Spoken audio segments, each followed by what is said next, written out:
buenas noches a todos. Mucho gusto de ver este grupo tan grande que nos está acompañando. Gracias por su participación de hoy. Vamos a dar inicio entonces a nuestra actividad de esta noche, el ser humano en busca de sentido. Este es una actividad parte del proyecto de investigación e interacción entre ciencia y religión en la Universidad de Costa Rica. Y quisiera repasar muy rápidamente cuál es la misión y la visión de Redicire, la Red para el Diálogo entre Ciencia y Religión. Lo que buscamos es ofrecer espacios de encuentro para el intercambio académico entre ambos campos. La red incentiva la reflexión seria e interdisciplinaria para cuestionar tanto los postulados científicos como los dogmas religiosos que rodean los grandes temas de nuestro tiempo. Nace en la Universidad de Costa Rica y dirige sus actividades a la comunidad universitaria y a la sociedad costarricense. Entonces, básicamente la visión es esa, es consolidar un espacio académico donde se reflexione rigurosamente sobre ciencia y religión con apertura y respeto por las diferentes perspectivas. Esto es muy necesario, lo he comentado en otras ocasiones, pero hoy tengo una cita buenísima. En la Universidad de Costa Rica tenemos una necesidad de diálogo, porque en el mundo académico y político nos estamos aislando en sectores homogéneos que no interactúan. Y al estilo de las redes sociales como Facebook, tendemos a leer y escuchar solamente a quienes piensan como nosotros.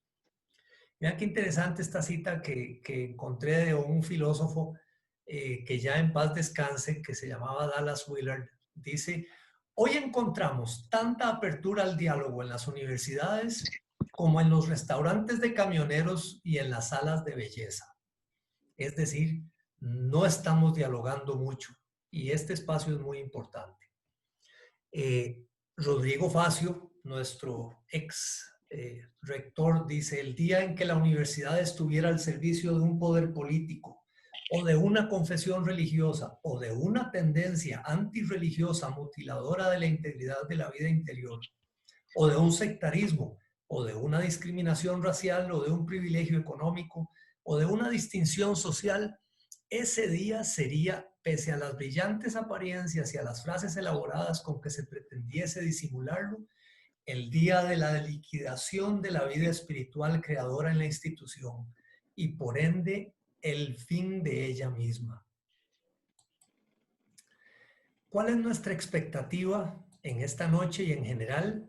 Pues brindarles distintos puntos de vista, enriquecer la perspectiva de cada participante, plantear nuevas formas de estudiar los grandes temas de nuestra era, honrar a cada panelista. Por cierto, específicamente nos interesa hoy honrar a una impulsora muy importante de estas actividades, que es la doctora Eleonora Badilla Sachs, que nos acompaña esta noche. Eleonora nos dio un impulso muy importante cuando estábamos apenas iniciando hace unos 4 años. Y ella definitivamente nos inspiró y nos dio esta visión de hacer diálogos, de poder enriquecer el conocimiento. Quiero agradecerle a Eleonora por ese empujón inicial que nos dio y agradecerle su presencia con nosotros en esta noche. Muchísimas gracias por tus palabras, Luis Fernando, y por la invitación. Espero que me sigas invitando. Encantada de estar aquí. Bueno, excelente. Muchas gracias, Eleonora. Quisiera recordarles rápidamente, repasar nuestros 8 principios para tener buenos diálogos. Intentamos valorar a cada persona, darle el valor que cada persona como persona se merece, respetar el orden en el uso de la palabra, y por ello Carlos, Efraín y yo vamos a estar manejando con cuidado los micrófonos y el orden de las participaciones para tratar de respetar el orden en todos. Es importante que nos esforcemos en pensar antes de hablar, que tratemos de organizar nuestras ideas, que escuchemos antes de hablar, porque recordemos, en lo que estamos no es un debate, estamos en un diálogo y que queremos poder conocer y entender las ideas de los demás participantes. Parte de escuchar antes de hablar es dejar terminar. Es súper importante que podamos dar la oportunidad de que cada persona complete su idea. Y esto únicamente lo vamos a recortar en aquellos casos en que alguien se nos abuse con el tiempo que tiene disponible. Otro principio que tenemos es discrepar sin increpar. Podemos estar totalmente en desacuerdo sobre diferentes perspectivas y diferentes cosas, pero es muy importante que no nos insultemos. Refirámonos a las ideas de las otras personas, no a la persona propiamente dicha. Y tratemos de representar en forma genuina. No tergiversemos la opinión o la perspectiva que nos ha dado otra persona. Hagámoslo de la manera más objetiva y más racional posible. Es muy importante que tengamos una actitud asertiva y quiero decirles que vamos a mantener sus usuarios en mute, en mudo, posición mudo, hasta que se les otorgue la palabra. Sí vamos a tener oportunidad de participar, de dialogar y de interactuar entre nosotros. Es precisamente parte de la riqueza. Pero por ahora vamos a tener esto en mute, los micrófonos de los participantes. Quiero invitarlos a participar en Redicire. Redicire es una red abierta, queremos contar con sus aportes. Todavía nos manejamos con listas de correo. Aquí tienen la dirección de correo que tiene Redicire, donde nos pueden contactar con sus preguntas o con intereses. Pero les puse aquí una lista de algunas publicaciones que tenemos y de nuestro más reciente diálogo, que fue en abril, que se llama Algunos aportes de la ciencia y de la fe en tiempos de pandemia COVID-19. Ese diálogo está disponible en el Google Drive y ustedes lo pueden ver ahí en vivo o descargarlo.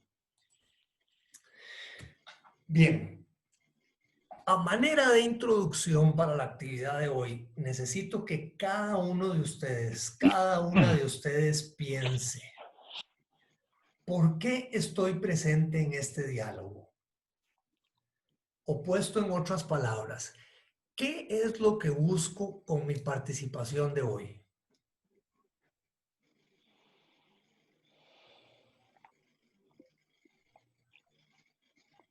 Aprender algo nuevo.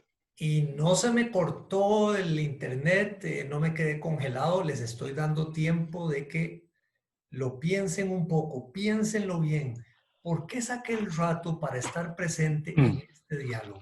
¿Qué es lo que busco con mi participación? Sin más, entonces, quisiera pasarle la palabra a Efraín Calderón, que va a ser nuestro moderador de hoy, para continuar con el resto de la actividad de esta noche. Muy buenas noches a todos y a todas. Es un honor para mí estar de moderador en esta actividad sobre el hombre, el ser humano en busca de sentido. Y tenemos con nosotros a tres panelistas que van a dar sus ponencias sobre este tema, buscando darnos pistas, buscando hacernos pensar acerca de esa pregunta, de esa realidad, del sentido del ser humano, de la búsqueda de sentido en el ser humano. Tenemos estos tres panelistas y los voy a presentar en este orden. El señor Rafael Azofeifa, allá levantó la mano, muchas gracias Rafa. Él es informático, arquitecto de sistemas de inteligencia artificial, director de Mensa Costa Rica y del proyecto Neogénesis, y es autor de varios libros sobre lógica y pensamiento crítico.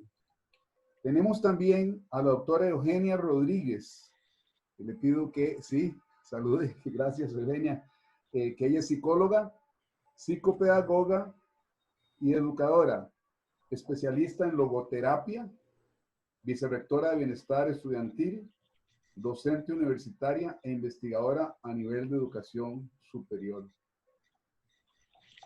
Y por último, pero no menos importante, el doctor presbítero Alexis Rodríguez Vargas. que es doctor en Ciencias Humanas y Sociales de la Universidad Pontificia de Salamanca, director de Relaciones Internacionales y Desarrollo Institucional de la Universidad Católica de Costa Rica. Bienvenidos y muy agradecido con la participación de ustedes tres, que estoy seguro que va a enriquecer nuestra búsqueda de respuestas, nuestra búsqueda tal vez de preguntas, de las preguntas correctas acerca del sentido de la vida.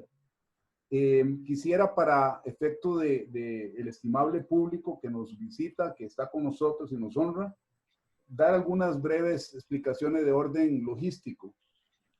Vamos a tener la ponencia de los panelistas y vamos a dedicar 15 minutos para la ponencia de cada uno de ellos.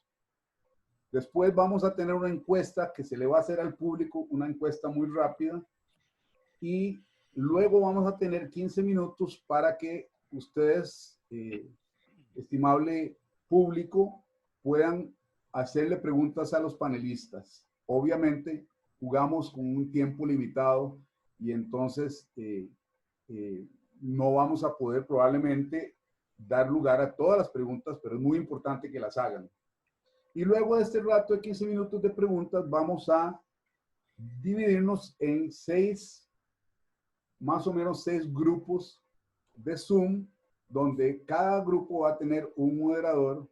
Algunos vamos a ser nosotros, los panelistas, que vamos a moderar un diálogo de grupo sobre el sentido de la vida, sobre las preguntas o inquietudes o respuestas que encontramos en la participación de los panelistas, etc.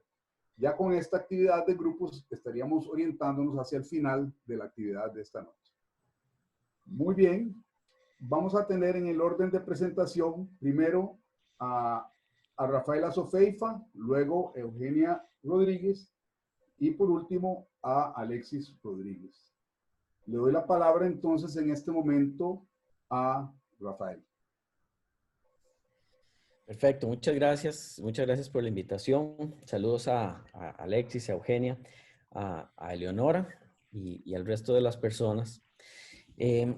Yo cambié un poquito lo que iba a decir por una conversación con Luis Fernando, y con respecto a la pregunta que él hizo, me parece que la razón de por qué estoy aquí es para darle la mayor cantidad de valor que pueda al diálogo de Redecire.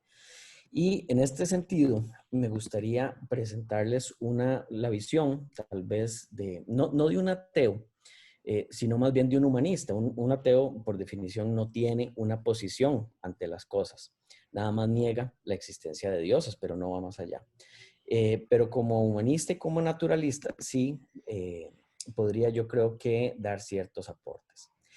Estoy como sumamente resfriado, entonces si en algún momento cabeceo o defiendo al cristianismo, me mandan ahí un mensajito, pero voy a hacer todo lo posible. Primero, me gustaría comenzar, yo sé que se busca un diálogo académico, sin embargo, me puse a pensar en esto del sentido y le pregunté a mi hijo qué era lo que él entendía por el sentido. Y esto porque en algunos momentos uno se va por ramas de teorías y de cosas que al final se vuelven un poquito tal vez más aburrido cuando es una pregunta tan general. Y él me dijo que era una especie de norte, una dirección que se le daba. Y en ese sentido lo traté de poner. ¿Qué hace que yo quiera despertarme en las mañanas? ¿Cómo dirijo yo mi vida como un humanista? En términos generales, me parece que está claro lo de maximizar el bienestar y minimizar el sufrimiento, pero escribí algo que tal vez dé como esa guía de qué es lo que pienso yo y qué veo como humanista. Para mí, el sentido de la vida es algo muy sencillo. Es ser un buen padre, primero que todo. Pasar la antorcha, dejar este mundo mejor de como lo encontré para mi hijo y para los demás. Suena a cliché, pero es así. Soy de las pocas personas que conozco que tratan de trabajar en esto todos los días, todo el día. Ese sentimiento que uno tiene de carajillo cuando uno se levanta y no sabe por qué está tan feliz y de repente uno se acuerda que es que tiene un regalo nuevo con el que no ha jugado.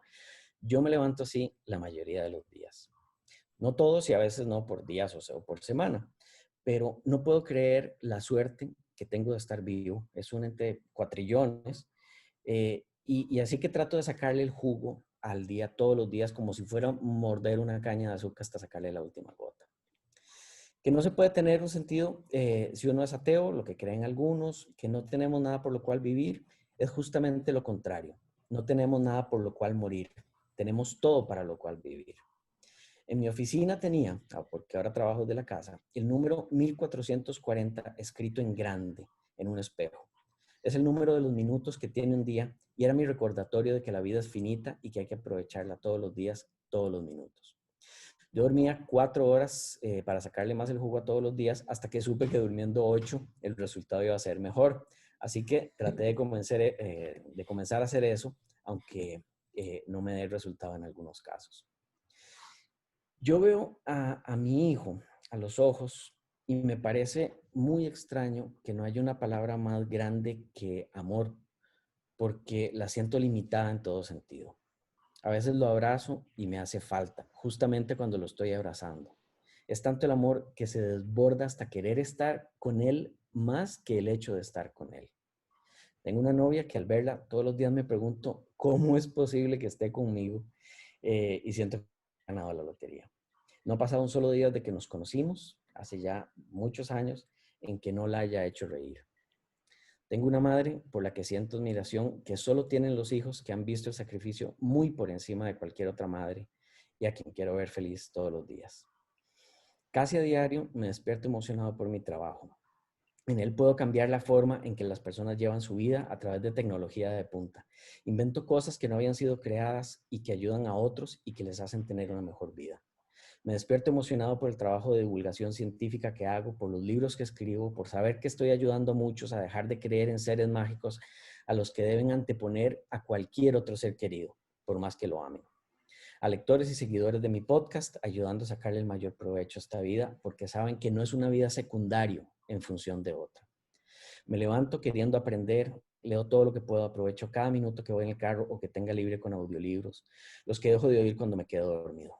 Trabajo para personas con personas de Mensa, que es básicamente un grupo de nerds a nivel mundial, y organizaciones locales para ofrecer educación universitaria a niños en situaciones de riesgo total. Me despierto sabiendo que la probabilidad de existir es 1 en trillones y recordándolos muchas veces durante la semana. Me levanto sabiendo que mis días están contados, pero que si me esfuerzo, puedo llevar una vida tan plena que me hará saber que una sola vida es suficiente. Si muriera hoy, moriría feliz y habiendo vivido una vida llena. Ahí también, en cuanto a lo que me parece que podría aportar un valor, es que veo como aquello negativo en términos de lo que me gustaría dejar de ver en el mundo. Y a nivel de compartir la ciencia, la razón y el humanismo, me parece que una de las batallas más importantes es en contra de ideologías que detienen ese cambio, específicamente las religiones. A todo esto, si en algún momento digo algo, por supuesto que separamos ideas de personas y sobre todo en este momento en el que más bien tengo el honor de estar como invitado. Yo escucho mucho la frase, si no hay un Dios, entonces ¿de dónde saca su moral? ¿O por qué entonces no anda matando y robando y violando a todas las personas que quiera? Y realmente no están tan lejos. Efectivamente estoy matando, robando y violando a todas las personas que quiero. Y el número es 0. Hay un dato que cuando hablamos del sentido de la vida, generalmente hablamos de moral. Qué tan bien y qué tan mal nos comportamos. Y hay un dato bastante curioso, y es que en los 40 se hizo un estudio sobre el porcentaje de personas que eran ateas en las cárceles para ver qué tan malos o qué tan buenos eran. En aquel entonces, un 5% de las personas no era creyente. Y el número de ateos criminales no era de un 5% como correspondería a una distribución uniforme, sino que era del 0.1%. Este dato salió en los 90s. Y por supuesto hubo grupos que dijeron, no, es que eran otros tiempos, ahora ya no aplicarían esos datos, eso es falso. Y entonces un señor, Mehad Mehta, lo hizo de nuevo.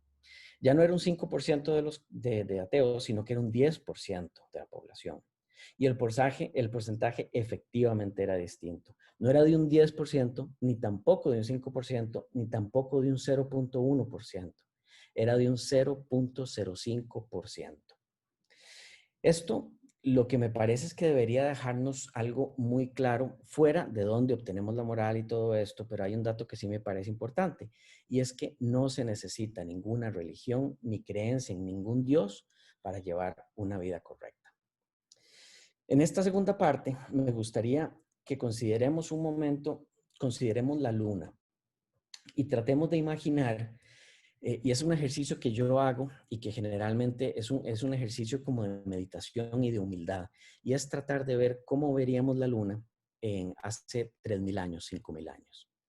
No ponerse, esto es sumamente difícil, pero tratar de verla sin saber qué son satélites, sin saber qué es la luz, sin saber qué es la distancia, qué es una esfera, qué es la gravedad, de qué está compuesta, absolutamente nada. Es nada más tratar de verla. Y es un ejercicio que lo hago muchas veces porque cada vez trato de acercarme más a poder lograrlo. Y en algún momento alguien podría llegar del futuro, es decir, de estos años y decirnos, mira, vos sabes que en algunos años nosotros vamos a estar allá y vamos a llevar con una máquina voladora a gente allá. Y además vamos a poder estar hablando con ellos en tiempo real. Y eso está, bueno, a millones de kilómetros. Y no, ¿qué es millones? ¿Cómo una máquina voladora? ¿Cómo vamos a agarrar la voz y tirarla si lo que tenemos son piedras y palos? Ese era el estado de la ciencia y de la tecnología en ese momento.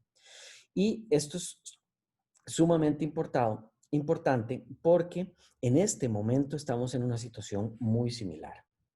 Es importantísimo recordar qué es la ciencia y no es el conjunto de cosas que vamos adquiriendo como conocimiento, sino es el proceso que hemos podido establecer como un proceso de poder saber qué es verdadero y qué es falso. El conjunto de datos es el resultado de la ciencia. Entonces, si queremos ver, y alguna gente habla del ciencismo, es nada más ponernos en una posición en la que queremos saber las cosas de una forma correcta. En aquel entonces el chamán o los sueños, o tantas formas teníamos de conocer la verdad que ya en este momento hemos desechado. Y entonces, aquí ahora sí entro a lo que es la parte del cómo creemos de dónde se origina la moral. En los últimos años hemos aprendido muchísimo sobre genética, hemos mapeado el genoma humano, la evolución, hemos visto la evolución moral en los animales y hay muchas personas que están proponiendo ideas muy interesantes. Hay una que es de Peter Singer, uno de los 100 intelectuales más influyentes según Times, y él lo que dice es que hay muchos patrones entre las especies animales y lo que nosotros vemos como moral y lo que en este momento nosotros experimentamos como moral y tendemos a decirle instinto a lo de ellos, el que alguien dé la vida por la manada, el que una madre dé la vida por sus hijos, algo que cualquier madre puede entender independientemente de la especie. Ahí se me fue el verbo entender, pero saben a lo que me refiero. Y el hecho es que estamos viendo como instinto aquello y lo nuestro lo estamos poniendo en un pedestal grandote porque nosotros tenemos conciencia y realmente no estamos viendo el ADN como lo que es y es como algo que puede programarnos a nosotros y que va evolucionando. Entonces, en este sentido, y ya para ir terminando, lo interesante es que tal vez el sentido de la vida efectivamente, así como lo sugiere Frankl, parece ser algo que es parte esencial del ser humano. Él nos cuenta cómo la gente que tenía un sentido tenía más probabilidad de subsistir que la gente que no. Nos muestra en condiciones de laboratorio, aunque sea tremendamente macabro, evidencia de este mismo modelo propuesto. Sin embargo, me gustaría para terminar dar un brinco y poder decir que la moral efectivamente tiene que ser un problema de la ciencia si queremos mantenernos vivos. Porque hasta hace muy poco tiempo hay un campo en el que yo trabajo y es inteligencia artificial. La inteligencia artificial está en edad muy temprana, aunque ya podemos ver cosas que nos impresionan y que parecen de ciencia ficción. De esto podemos hablar en preguntas o en otra actividad, pero es algo impresionante. Bajo un punto de vista psicológico, cualquier psicólogo o neurólogo, independientemente de su creencia o especialidad, sabe que las decisiones que tomamos son algo sumamente complejo, porque consisten en el manejo de información por parte del cerebro a grados que son imposibles de imaginar para nosotros en este momento. Datos que incluyen desde la regañada que nos pegó la profe en segundo grado, la que nos gustaba, hasta un domingo, que vimos una nube con una forma específica, tantas cosas que nosotros vemos y que son datos que están involucrados en la toma de decisiones y en la moral. Pero es imposible para nosotros ver que esto pueda ser un problema científico, así como era imposible para nosotros imaginar que podíamos llegar a la luna, porque el conocimiento que tenemos en este momento no es suficiente. Y el asunto, y con esto termino, con la inteligencia artificial es que hay una rama específica que se llama inteligencia artificial general. Esto no consiste en identificar radiografías y ver patrones, reconocimiento de voz o jugar ajedrez, sino crear un sistema que pueda pensar como nosotros y que pueda a su vez saber que existe y que está pensando.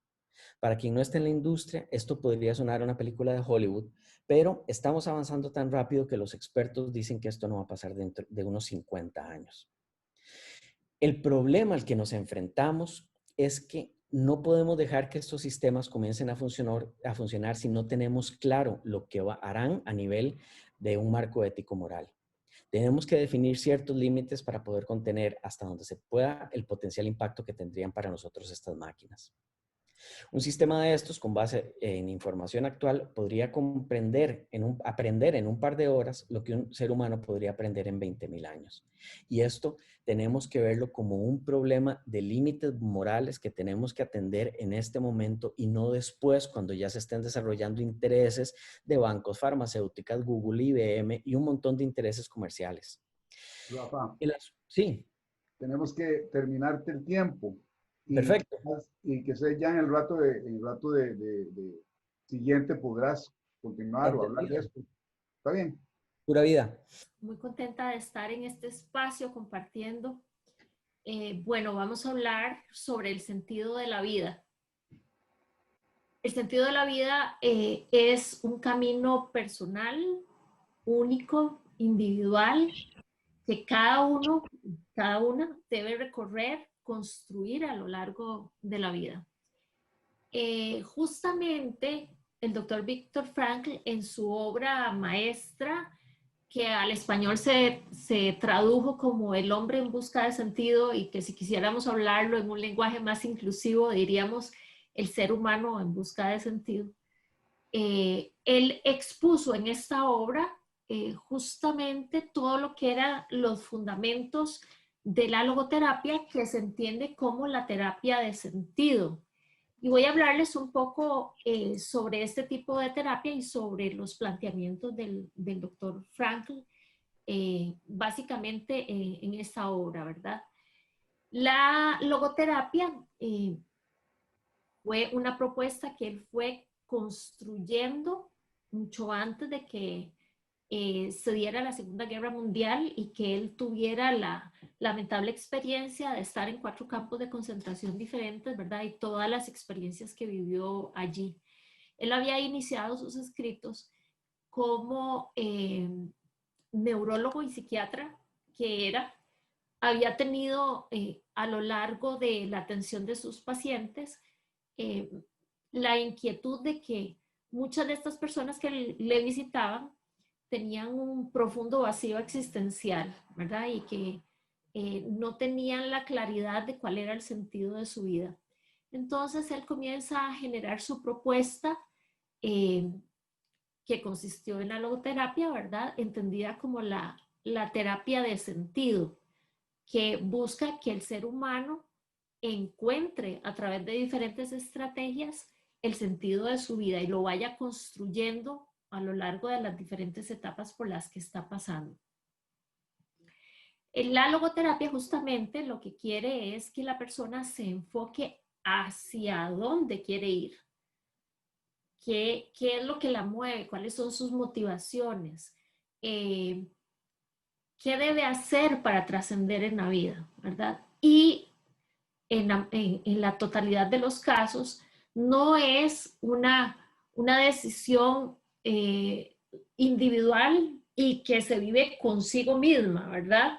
sino que es un camino que se debe recorrer en forma individual, pero para ponerlo al servicio de los demás. Es decir, el sentido de vida justamente cobra toda esa dimensión en tanto yo me pueda realizar, pueda trascenderme a mí misma, pero poniendo todas mis habilidades, conocimientos, emociones, etcétera, al servicio de las demás personas.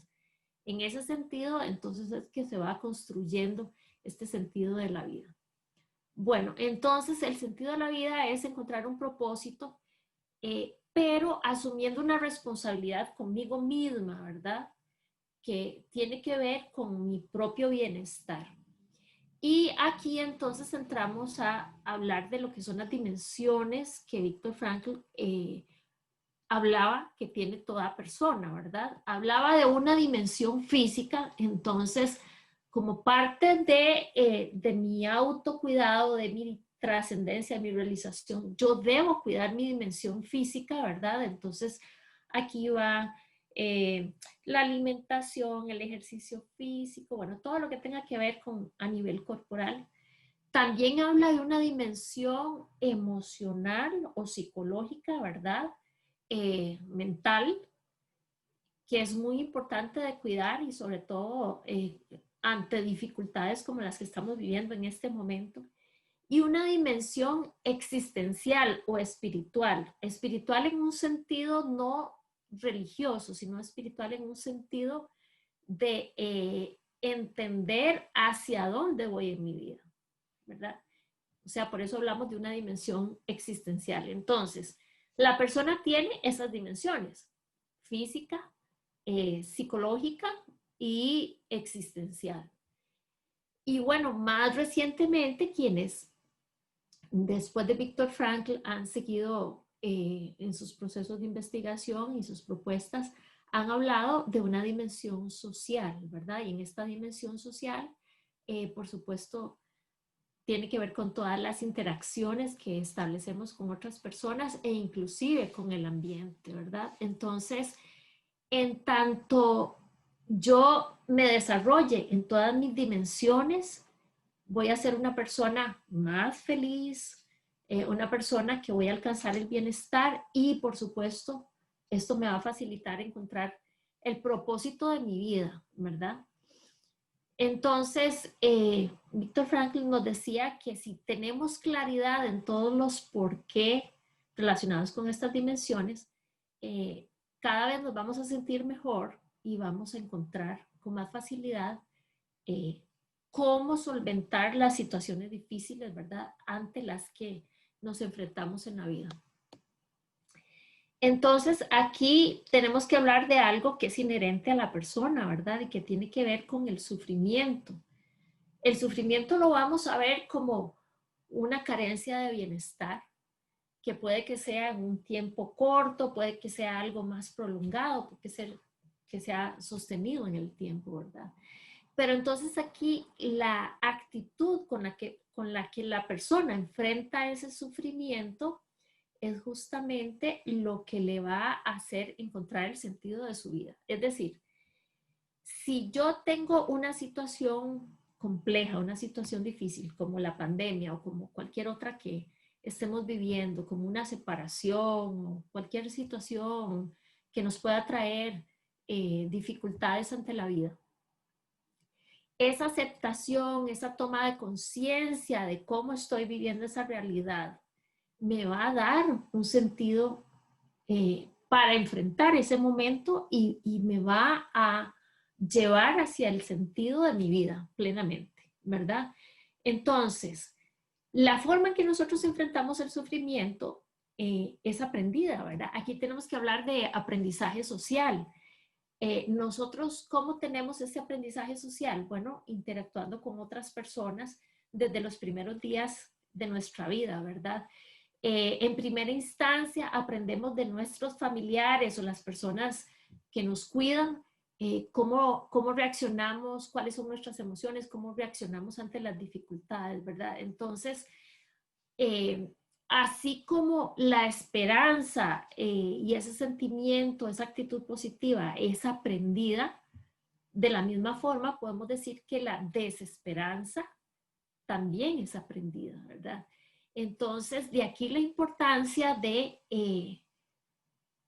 llevar a tomar conciencia a las personas desde los primeros años de cómo deben enfrentarse las situaciones complejas para poder seguir ante la vida a pesar del sufrimiento, a pesar de las circunstancias adversas, y que mi vida no pierda sentido, que yo no caiga en un vacío existencial.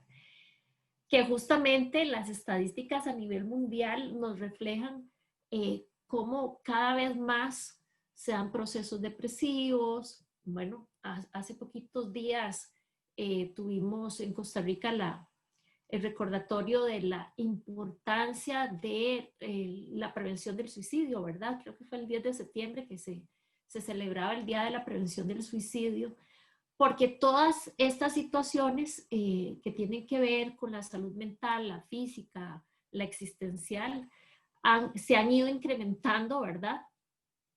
Y bueno, hemos tenido mayores índices de violencia, de sufrimiento, de problemas de ansiedad, de depresión, de suicidio, ¿verdad? Y esto se puede evitar si la persona se desarrolla en todas estas dimensiones, ¿verdad? Entonces, ¿se puede ser feliz? ¿Se puede encontrar el sentido en medio del sufrimiento? Claro que sí, ¿verdad?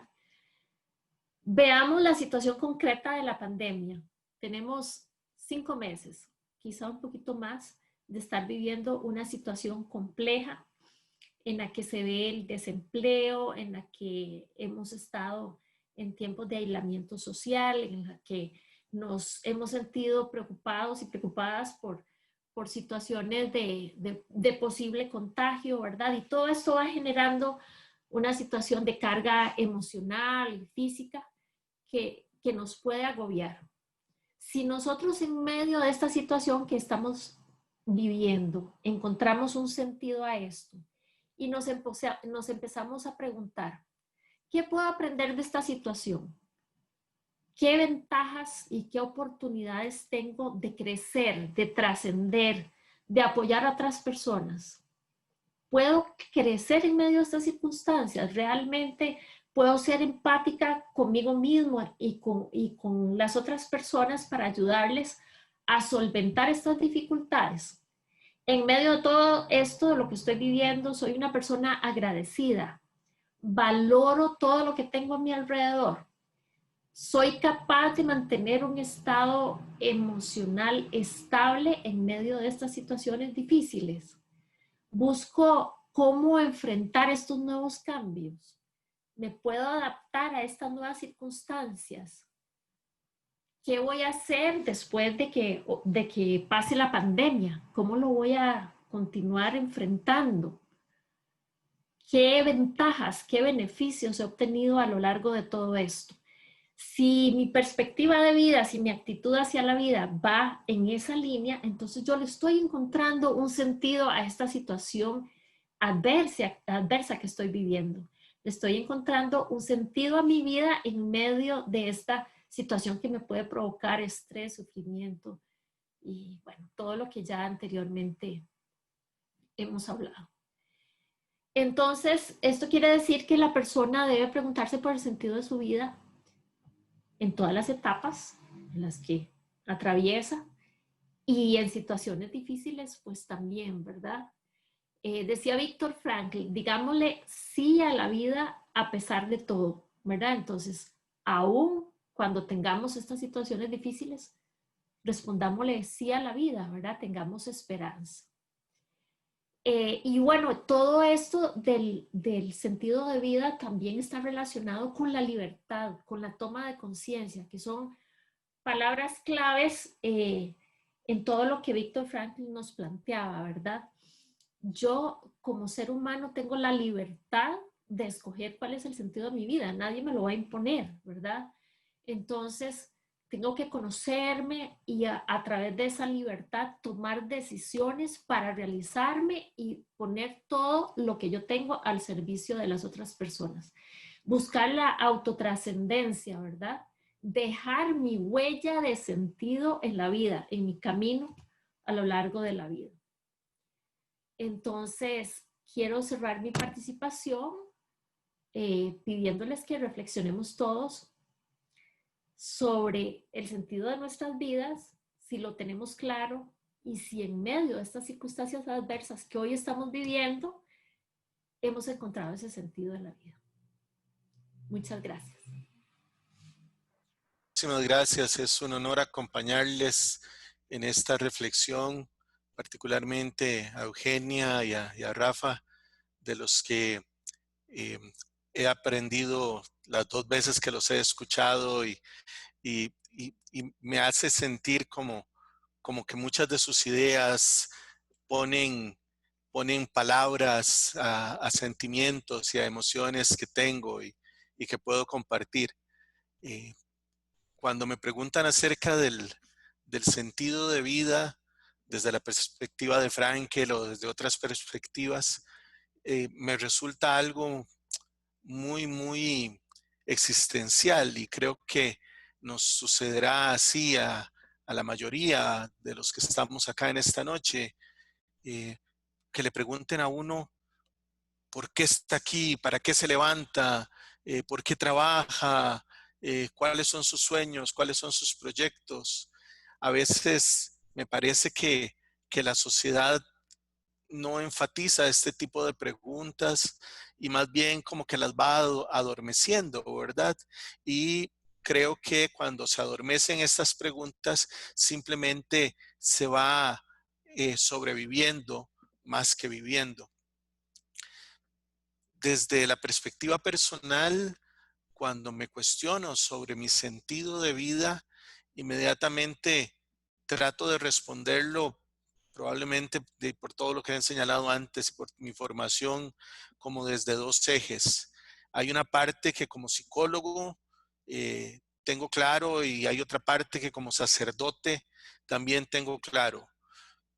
Me gusta pensar que estos no son ejes como las líneas del tren que van paralelos ahí, que nunca se tocan, sino más bien que están interconectados. Y al final, el sentido de la vida no es algo que alcanzo, no es algo que tengo, sino que es la vida misma que voy recorriendo y el camino mismo que voy recorriendo. La palabra madurez en nuestros idiomas occidentales, en muchos de ellos, viene del celta y la raíz de madurez es ma. Y ma significa dar un paso de la oscuridad a la luz. En ese sentido es que me imagino el sentido de vida. Es para mí dar pasos, ir caminando, ir encontrando una razón, un porqué. Desde la perspectiva más como sacerdote, esa razón parte de un para qué hacer las cosas y más que un para qué, para quién hacer las cosas.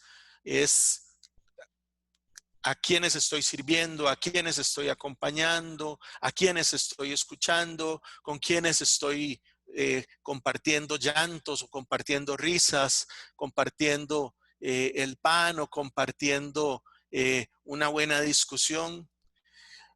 Y ese para quién estoy brota de una relación. Me encantó como Rafa planteaba las relaciones que son fundamentales para él y cómo esas relaciones le ayudan a encontrar ese sentido, le van dando ese sentido, por lo menos tal vez estoy tergiversando sus palabras, pero por lo menos así lo entendía.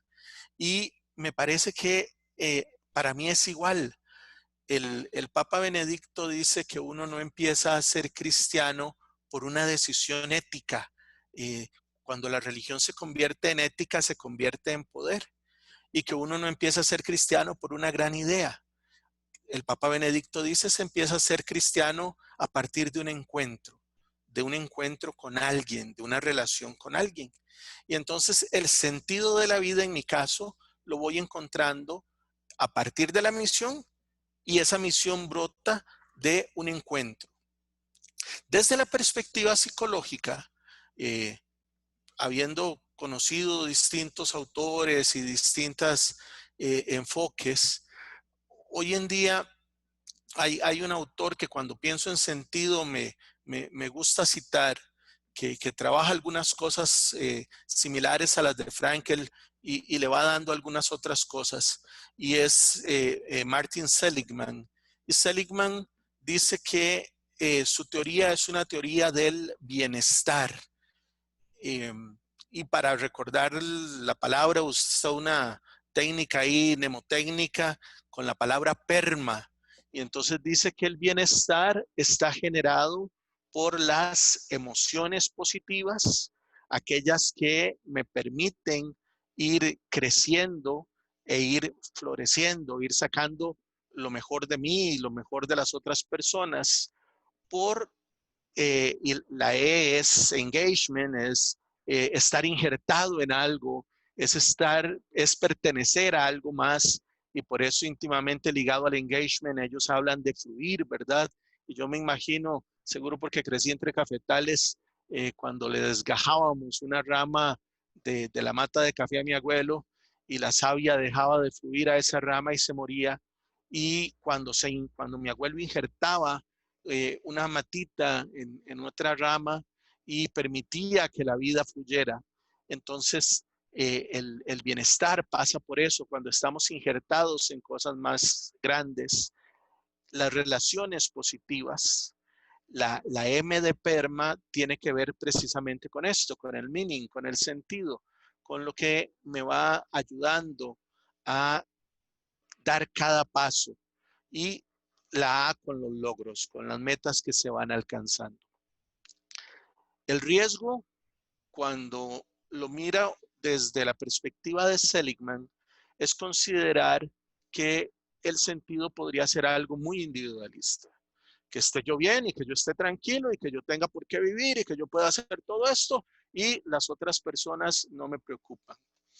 Me gusta más entonces, más que bienestar, la expresión que utiliza el Papa Francisco de buen vivir. Y cuando el Papa Francisco habla de buen vivir, utiliza el modelo de los pueblos amazónicos, donde habla de una armonía con las otras personas de la comunidad, de una armonía con la naturaleza, de una armonía consigo mismo, de una armonía con la visión de trascendencia, con la visión de lo que pueda existir más allá. Y entonces esta armonía, junto con este proceso que se va dando, es lo que me parece a mí que me ayuda a encontrar sentido. Cómo me relaciono con las otras personas, cómo aprendo de cada persona con la que me encuentro y cómo comparto con alguien, cómo me relaciono con la naturaleza, esta naturaleza tan lastimada, tan herida. Hay gente que dice que algo bueno de la pandemia es que, sobre todo al inicio, cuando nos obligó a estar más encerrados, ¿verdad? Esto le permitió a la naturaleza, si me permiten la expresión, tomarse un respiro, ¿verdad? Y volver a tomar energía. A mí eso me habla de que nos hace falta como cultura, como sociedad, esta armonía con la naturaleza. El sentido de vida entonces no se encuentra desde esta óptica si no se da este tipo de armonía y si no se van dando estos pasos en procesos de crecimiento y de realización. Dentro de ese sentido, tienes también, dentro de esa visión, perdón, tiene sentido el mismo dolor. ¿Por qué? Porque el dolor es parte de nuestra existencia y desde que nacemos llorando y en la de menos vamos a morir llorando también. La primera vez que me tocó ser párroco en una comunidad, estuve 5 años en una zona rural de lo que ahora es la diócesis de Cartago. El día que me despedí de uno de los pueblos, yo les decía a la gente del pueblo, yo con ustedes he llorado a sus muertos, me he alegrado en sus matrimonios, he disfrutado sus victorias y he sufrido con ustedes los problemas económicos. Me había hecho parte de esa comunidad Y entonces, en medio de ese hacerme parte de, se hace uno parte del dolor del otro. Y el dolor tiene una posibilidad de crecimiento, de luz, de transformación. No ignoramos que la teoría de Frankl, aunque se inicia antes de la guerra, encuentra este laboratorio eh, terrible, ¿verdad?, en los campos de concentración. Y es ahí donde su teoría se convierte en experiencia, y es ahí donde lo que él ha pensado lo puede ver en sus relaciones, y lo puede repensar, y lo puede replantear, y lo puede fortalecer. Entonces, cuando vamos descubriendo que hasta el dolor, que hasta el sufrimiento, que hasta la muerte tiene alguna respuesta y tiene alguna posibilidad, el camino se sigue manifestando. ¿Es este un tema importante para nuestro tiempo? A mí me parece que es un tema fundamental, no solo por el sufrimiento y la pandemia y pobrecita la gente que está muriendo y el 25% de desempleo que estamos enfrentando y las crisis que se nos van a venir, yo creo que son más serias de las que estamos viviendo en este momento. Pero es un tema fundamental porque si no se plantea el tema es simplemente sobrevivir. Cómo sobrevivir al desempleo, cómo sobrevivir a los problemas económicos, cómo sobrevivir a la droga, cómo ir sobreviviendo a esto. Mientras que si nos planteamos el sentido, esto nos ayuda, me ayuda a ofrecer alternativas, a poder acompañar a la gente, a poder tender una mano, a poder caminar con el otro. Habrá una necesidad humana de sentido. Creo que es parte de lo que nos hace ser humanos.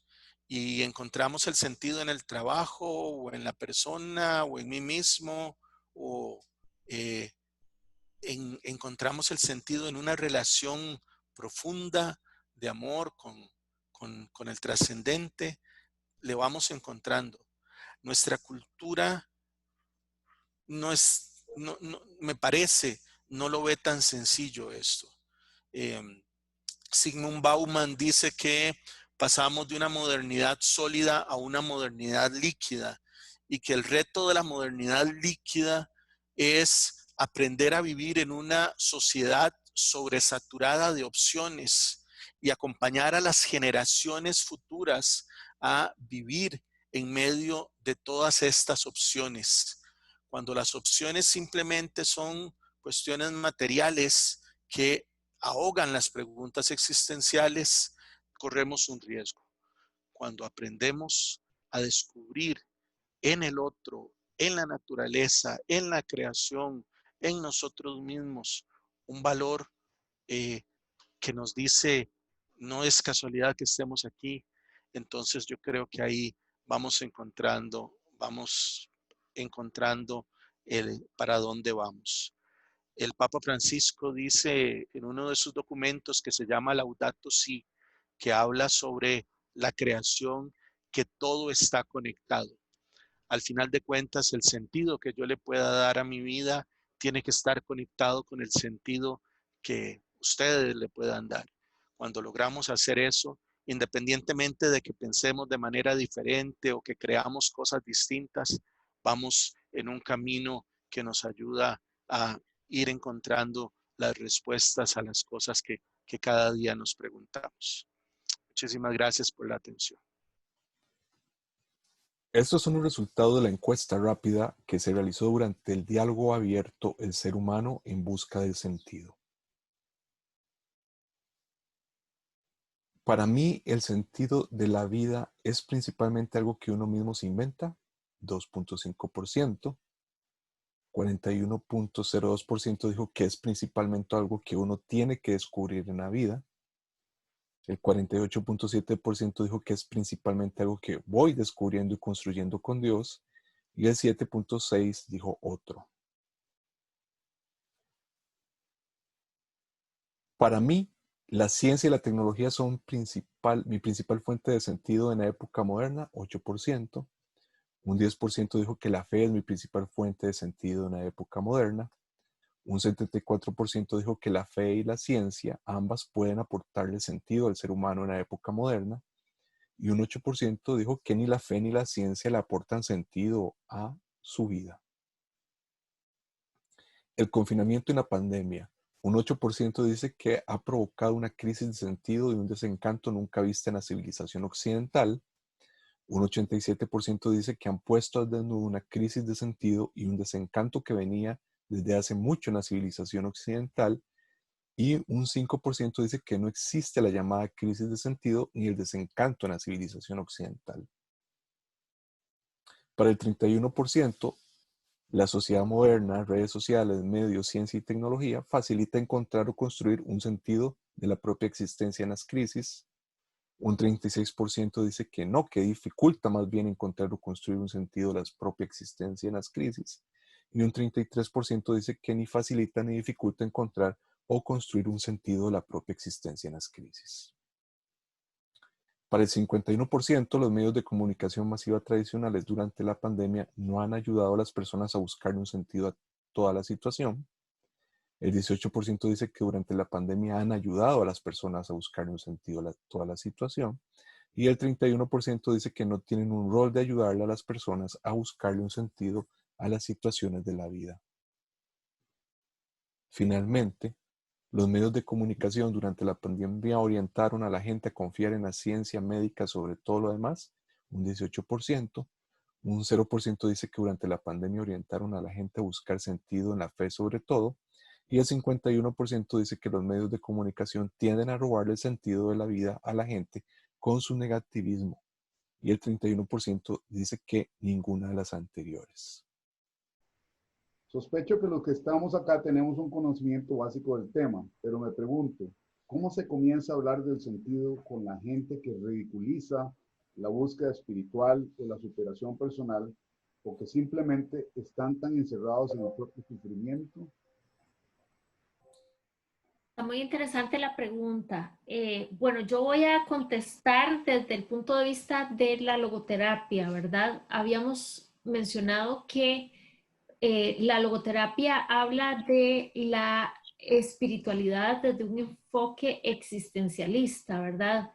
En el sentido de que yo me pregunte cuál es mi misión en la vida, para qué estoy aquí, ¿verdad? Entonces, en tanto la persona descubra ese sentido de vida, ¿verdad? Y le dé respuesta a todas estas preguntas existenciales, va a encontrar el sentido de la vida. Lo opuesto a eso sería el vacío existencial, porque no sé para dónde voy, no sé cuál es la razón de mi vida, no sé cuáles son las habilidades o todo lo que yo puedo compartir con las demás personas, ¿verdad? Entonces, realmente los valores que viva una persona lo van a llevar o la van a llevar a esa persona a encontrar el sentido de su vida, ¿verdad?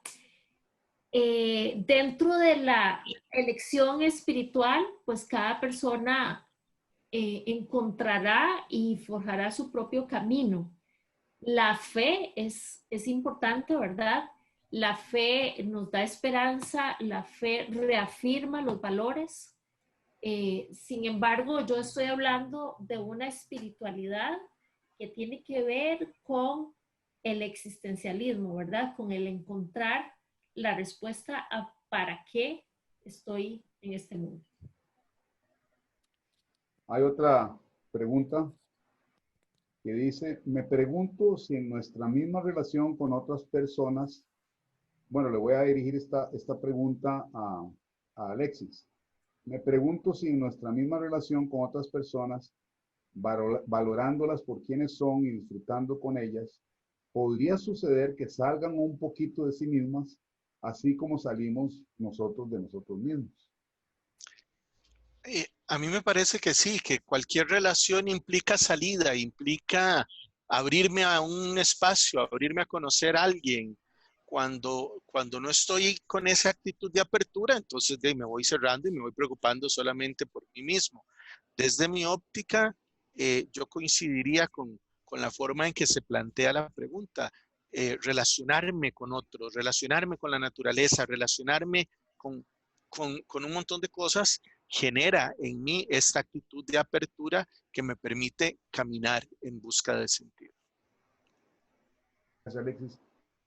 Hay otra pregunta que va por esta línea que dice que uno viendo el mundo actual tiene la impresión de que hay un sistema que tiende a ahogar las necesidades y las preguntas de sentido en el ser humano.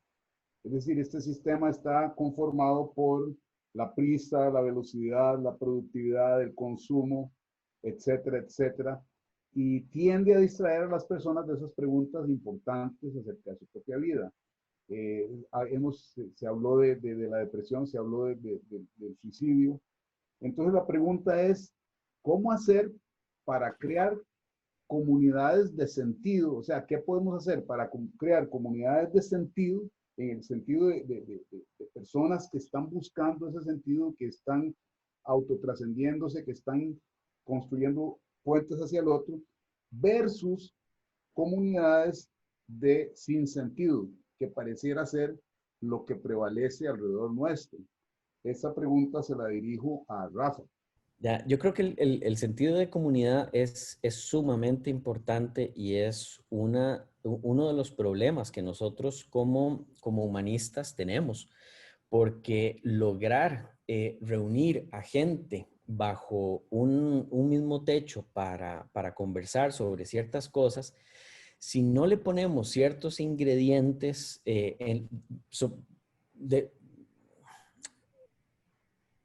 a ver, no se fue el audio. Si no le ponemos ciertos ingredientes que son aquellos en los que estamos en contra, es muy difícil hacerlo. Ha habido varios intentos, pero alguien decía que era como arriar gatos.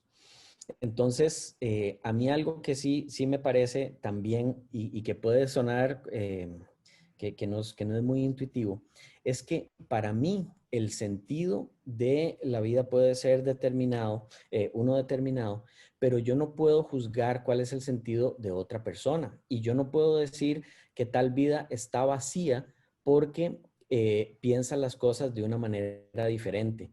Entonces, eso es muy difícil para mí, incluso verlo con mi hijo, porque yo digo, ¿hasta qué punto el que se satanice, por poner una palabra, las redes sociales, no es lo mismo que hacían las personas cuando Elvis movía las caderas o cuando a nosotros nos hablaban del Atari? ¿Hasta qué punto hay una evolución a donde yo no estoy entendiendo cómo se están manejando las cosas en este momento?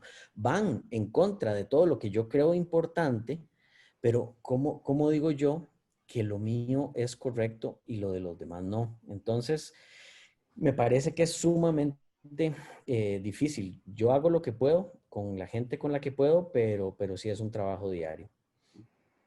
Otra pregunta que está relacionado con esa perplejidad, digamos, que a la que alude Rafa y también con algunas otras respuestas que se dieron, y es si es posible transmitir el sentido de la vida por medio de un modelaje, es decir, por medio de nuestra propia forma de ser, forma de conducirnos, podemos modelar ese sentido o esa necesidad de sentido a otras personas. Y esa pregunta se la puedo dar a Alexis. Yo coincido con Rafa de que yo no puedo decir si la vida de alguien tiene sentido o no. Entonces, convertirme a mí mismo en modelo de sentido es difícil, es muy complicado, ¿verdad? Yo puedo compartir con la gente lo que a mí me alegra y lo que a mí me gusta y puedo testimoniar, por usar una palabra muy cristiana, las cosas que a mí me impactan y me generan. Cuando la vida de una persona es distinta, cuando la vida de una persona transmite ciertos valores y ciertas cosas, eso puede ser atractivo. Dice el rector de la Universidad Católica de Honduras que si uno se mete a una pescadería, sale oliendo a pescado, y si se mete a una panadería, sale oliendo a pan. Entonces, aquellas cosas que rodean mi existencia son las que yo voy a transmitir. Entonces, sin querer convertirme en patrón para medir el sentido de otras vidas, porque yo eso no lo consideraría adecuado, puedo compartir el olor que tiene mi vida. Y esto le puede resultar agradable a alguien. Y mi papá decía que si gustos no hubiera, en las tiendas nada se vendiera. Entonces puede ser que no le resulte tan agradable a otros. Entonces, si hay un papel ahí en la interrelación que juega el modelaje, siempre y cuando yo no me quiera convertir en el patrón para otros, desde mi óptica. Eso nos lleva a, y esto se lo planteo a Eugenia, eso nos lleva a la cuestión del diálogo, ¿verdad? No del monólogo, sino el tema del diálogo, que es un tema que se da en los inicios de la misma filosofía occidental, con Sócrates, con Aristóteles, todo en el afán de buscar esa sabiduría que llevara al sentido y a la plenitud y a esa felicidad que se entendía como una plenitud y como un bienestar o un bien ser. Esa bondad, incluso en la ausencia de Dios, para estos filósofos. ¿Qué tanto el diálogo puede ayudar y promover el sentido de la vida en nuestra sociedad y en estos tiempos de crisis? Realmente el diálogo es fundamental para encontrar el sentido de vida. Ahora se hablaba de comunidades de sentido, ¿verdad? Si bien es cierto, el sentido de vida es personal y yo lo construyo, yo puedo ayudar a otra persona que lo descubra, la puedo acompañar, la puedo orientar, le puedo facilitar ese camino para que vaya en ese autodescubrimiento. Y el diálogo en ese sentido cobra una gran relevancia.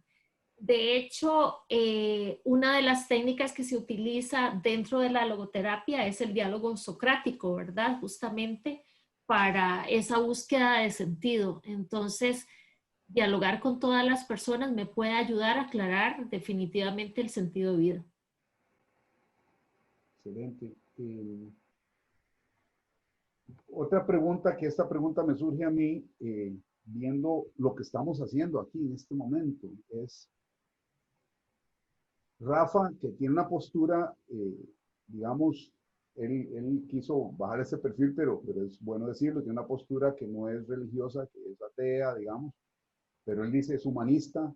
Otros aquí que han hablado del sacerdocio, de la fe.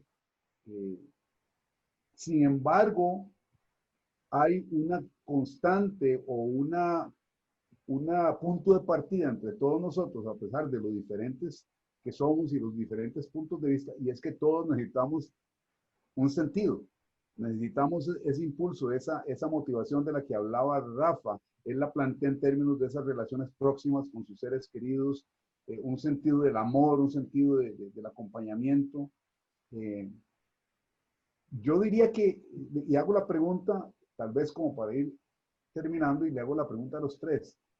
¿Cómo podemos explicar ese enigma o misterio que encontramos no solo aquí entre nosotros, ni no solo en Occidente, sino que lo encontramos a lo largo de la historia de la humanidad, en las diferentes culturas, sea en formas religiosas o no religiosas, sea en formas de religiones reveladas o naturales, como el budismo, por ejemplo, pero encontramos esa constante de formas multicolores que representan ese fondo, digamos, de búsqueda del ser humano.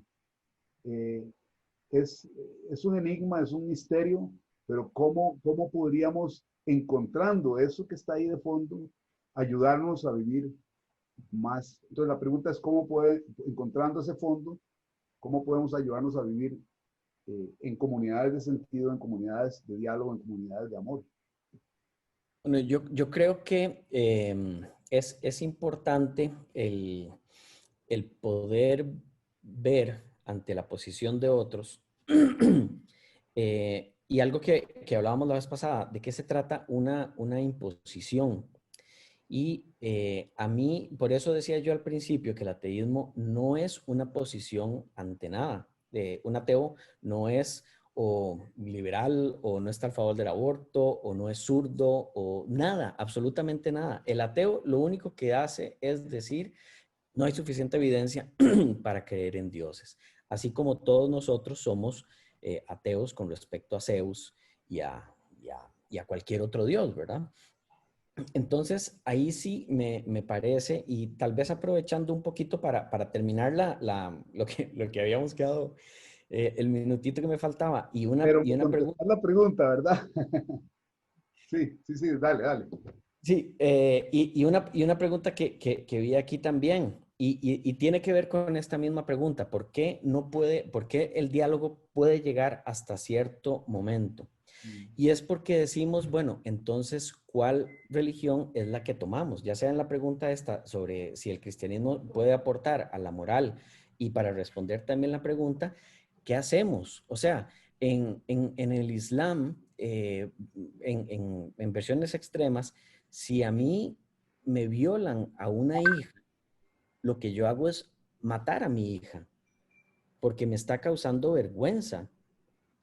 ¿Hasta qué punto alguien así debe tener una opinión sobre ciertas cosas que son morales? Entonces, como dice esta persona, la moral cristiana realmente para mí, y lástima que esté Alexis, es más fácil cuando hay como un pastor ahí todo creacionista, pero ¿cómo veo yo el asunto en este sentido? El cristianismo adopta la moral universal y va sacando con pinzas lo que es conveniente y lo pone como si fuera teología o alguna cosa así. Y eso lo vemos en temas como la misoginia, en temas como la esclavitud, a donde siempre se ha avanzado, no gracias al cristianismo, sino a pesar de este. Y en este momento lo vemos en un elemento que no se va a repetir, pero que podemos verlo en vivo, y es con respecto a la homofobia.